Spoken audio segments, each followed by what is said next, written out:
우리에게 주시는 하나님의 말씀은 누가복음 20장 41절부터 21장 4절까지의 말씀입니다.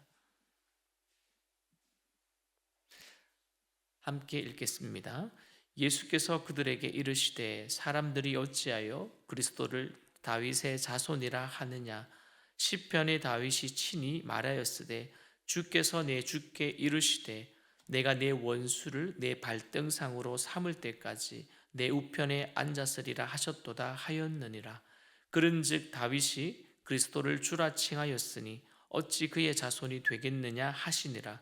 모든 백성이 들을 때에 예수께서 그 제자들에게 이르시되 긴 옷을 입고 다니는 것을 원하며 시장에서 문안받는 것과 회당의 높은 자리와 잔치의 윗자리를 좋아하는 서기관들을 삼가라. 그들은 과부의 가산을 삼키며 외식으로 길게 기도하니 그들이 더 엄중한 심판을 받으리라 하시니라.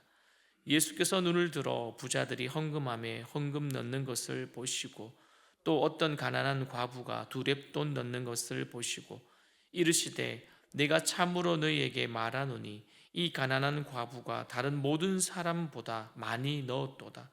저들은 그 풍족한 중에서 헌금을 넣었거니와 이 과부는 그 가난한 중에서 자기가 가지고 있는 생활비 전부를 넣었느니라 하시니라. 아멘. 여러분, 오늘 본문은요 기독교론적 퍼즐이라고 불리는 본문입니다. 왜냐하면 예수님이 자신의 정체를요 성경적으로 또한 논리적으로 풀어서 말씀하는 내용입니다. 여러분, 이 기사를 보면요 공간복음에도 모두 기록되어 있는 내용입니다. 좀 세부 사항에는 약간의 차이가 있더라고요. 그 차이를 보니까 그 대상자들에 관한 것이었습니다. 마태복음에서는 예수님이 그리스도가 누구의 자손인가를 먼저 바리새인들에게 물으셨고요. 또한 마가복음에서 보니까 예수님과 맞섰던 그 그룹을 서기관으로 지칭하고 있습니다. 어쨌든 이 두 그룹은 같은 대상을 말하고 있고요. 이제 누가복음에서는 이어지는 단락에 보니까 서기관들이 언급되었으므로 이 논쟁의 대상은 분명히 서기관으로 봐도 무방한 것 같습니다. 여러분, 지금까지 이제 논쟁을 촉발시키던 쪽이 예수님 대부분, 즉 예수님의 그 대적자들이었다면 이번에는 예수님이 그들에게 먼저 질문을 던지십니다. 그 질문은 대답하기 어려운 것이었죠. 먼저 질문을 확인한다면 본문 41절에 있습니다. 41절 말씀을 한 번 더 읽습니다. 시작. 예수께서 그들에게 이르시되 사람들이 어찌하여 그리스도를 다윗의 자손이라 하느냐. 예수님이 먼저 그들에게 던지는 질문입니다. 여러분, 시편 110편 1절 말씀을 여러분 인용하면서 그리스도가 다윗의 자손일 뿐만 아니라 다윗의 주도 대심을 환기시켜 주셨고 또한 성전을 중심으로 고착되었던 그 당시에 그리스도에 대한 그런 편협한 이해를 예수님은 바로잡아 주시고 계십니다. 그렇다면 그들의 생각은 어떤 것이었습니까? 분명히 질문 속에 답이 있지요. 그리스도를 다윗의 자손이다라고 생각한 것입니다. 여러분, 사람들은 그렇게 말한 사람들은 앞에서 얘기했던 것처럼 서기관들로 보는 것이 합당하고 여기서 메시아, 다르게 말하면 그리스도, 그 메시아에 대한 그 칭호로서 당시에 다윗의 자손은 보니까요 제2성전 유대교에서부터 발전한 그런 개념이라고 이야기를 하더라고요. 그래서 예수님은 먼저 그 사람들에게, 즉 서기관들에게, 즉 유대인들에게 메시아상을 먼저 이야기하고 계십니다. 그것이 왜 문제인지, 그리고 어떤 딜레마를 가지고 있는지 그들에게 넌지시 그 질문을 통해서 드러내고 계신 것이죠. 여러분, 예수님은요 분명히 다윗보다 선지하셨기 때문에 오히려 다윗의 주가 되십니다. 그렇지 않습니까? 또 하나님의 아들이시자 천지 만물을 다스리시는 왕이신 예수님이 굳이 구약을 인용할 필요가 없었지만요 그들의 이해를 돕기 위해서, 또한 구약을 신봉하는 그 구약에 능통하다고 생각하는 그들의 무지함을 깨우치기 위해서 오늘 시편 말씀을 인용하고 계시는 것입니다. 자, 43절과 44절 말씀을 보십시오. 이렇게 기록되어 있습니다. 내가 내 원수를 내 발등삼으로 삼을 때까지 내 우편에 앉았으리라 하셨도다 하였느니라. 그런즉 다윗이 그리스도를 주라 칭하였으니 어찌 그 자손이 되겠느냐 하시니라. 아멘. 여러분, 단지 말씀을 우리가 많이 읽고 또 배우는 것이 중요한 것이 아닌 것 같습니다. 여러분, 물론 말씀을 가까이 하고 묵상하는 것은 우리가 바람직하지만요, 그 뜻을 헤아리지 못하면서 그 지식이 우리를 살리는 참된 지식이 아니라 우리를 죽이고 완고하고 교만하게 되는 그 지식이 된다면 문제가 되는 것입니다. 여러분, 그렇지 않습니까? 여러분, 깨달음과 말씀을 읽을 때마다 겸손한 마음으로 그 말씀을 받아들이고 순종하는 저와 여러분이 되어지기를 소망합니다. 여러분, 이제 45절부터 보시면요, 조금 노골적이고 직접적으로 서기관과 그 유대교 종교 지도자들을 겨냥하는 말씀이 나옵니다. 여러분, 당시 종교 지도자들 어떠했습니까? 자신의 신분을 나타내는 특별한 옷을 입고 있었습니다. 또요, 회당의 높은 자리에 앉아서 특별한 지위를 뽐내었습니다. 심지어 잔치집에서는요, 주인과 가장 가까운 자리만 고집하였습니다.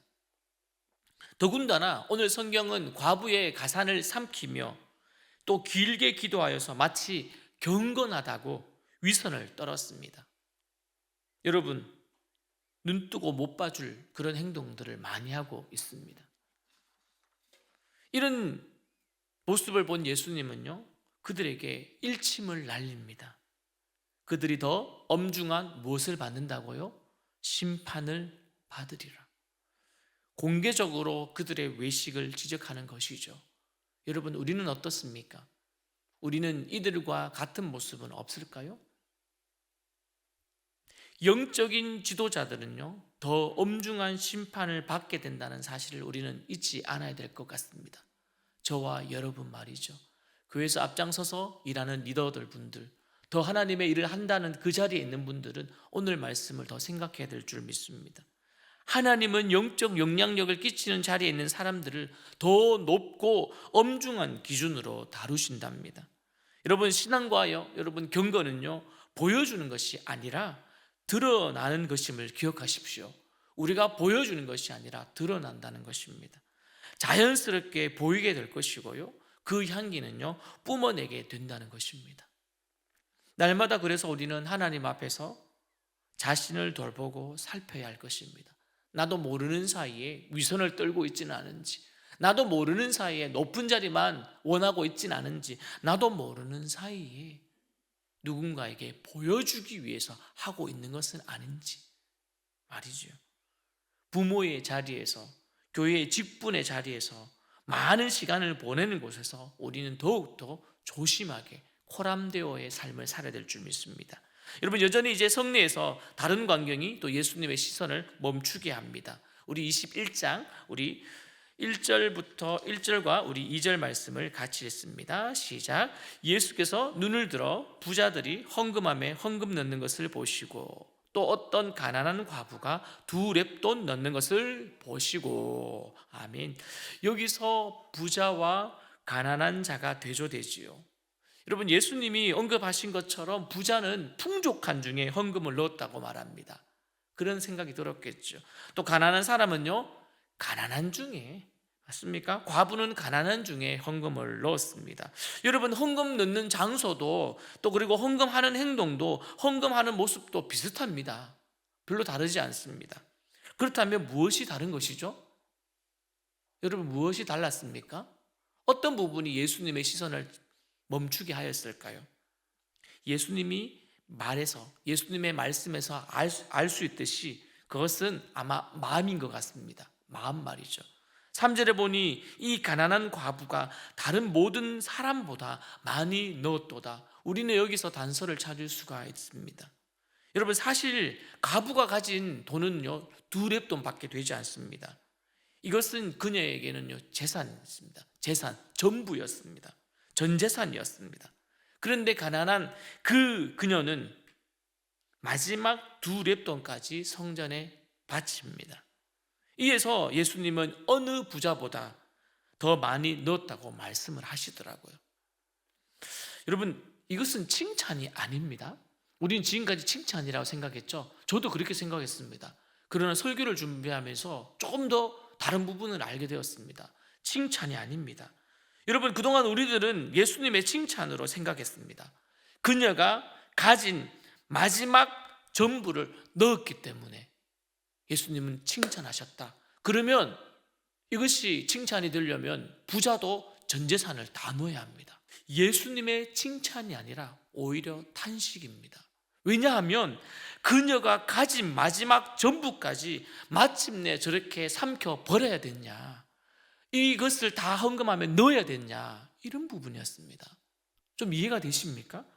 당시에 그 유대교가 없던 종교였기에 이 가난한 과부가 이 지경에 이르기까지 더욱이 그녀의 마지막 한 끼까지도 성전 헌금함에 넣도록 하였냐라는 사실입니다.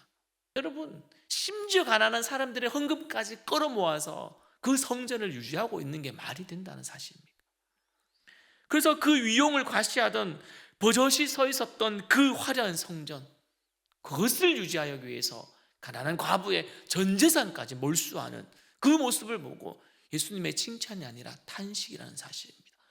너희들 부자들은 요만큼 넣으면서, 너희 부자들은 그렇게 많이 있으면서 이만큼밖에 안 넣으면서 이 가난한 과부의 전 재산까지 넣으면서 이 성전을 가꾸어야 되냐, 유지해야 되느냐라는 사실이죠. 여러분, 이 성전을 보면서 예수님의 마음은 어떠하셨을까요? 참 잘하고 있구나, 이런 것이 아니었습니다. 그들에게 과부의 짐신 어린 그 모습을 보고 크고 많음보다 그녀의 진실과 진심을 보고 그냥 기뻐하신 것이죠. 여러분, 어떻습니까? 모든 것이 다 주님의 것이잖아요. 그리고 우리에게 주신 선물이 아닙니까? 여러분, 선물이라고 생각한다면, 하나님의 은혜가 없다면요, 우리는 이것을 인정하기 어려울 것입니다. 네가 가지고 현재 내가 누리고 있는 것에 대한 감사, 그것은 전적인 하나님이 주신 것임을 우리가 잊지 않아야 될 것입니다. 기도해도 많이 부어주지 않아도, 그렇게 수없이 하나님 앞에 애오라고 복걸 해도 많은 것을 하나님 해결해 주지 않아도 말이죠, 늘 고만고만하게 살아도 우리가 감사를 해야 될 것입니다. 내가 원하는 것, 내가 바라는 것을 받지 못해도 우리가 그것을 통하여서 더 하나님 깨닫게 하시는 그런 지혜와 은혜가 있을 것입니다.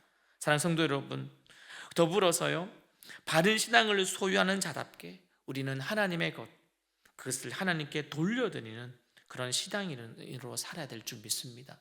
우리가 많이 들었던 청지기 말이지요, 우리가 맡은 자 아닙니까?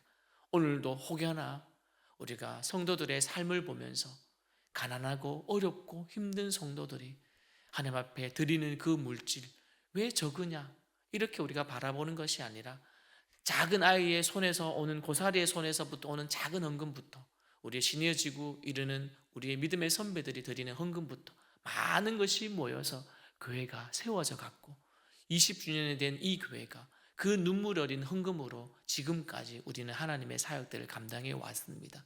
앞으로도 그럴 것입니다. 누군가의 작은 헌금, 조금 더 큰 헌금이 모여져서 그것이 하나님의 일에 사용되어질 때 하나님은 기뻐하실 것입니다. 많고 적음이 아니지요. 우리의 중심, 우리의 마음이 하나님의 교회, 그리고 내 마음에 있는 이 성전을 아름답게 가꾸어 갈 것이고 또 세워져 갈 것입니다. 오늘도 우리 모두가 이 귀한 마음을 가지고 이 하루를 살아가기를 주님의 이름으로 축원드립니다.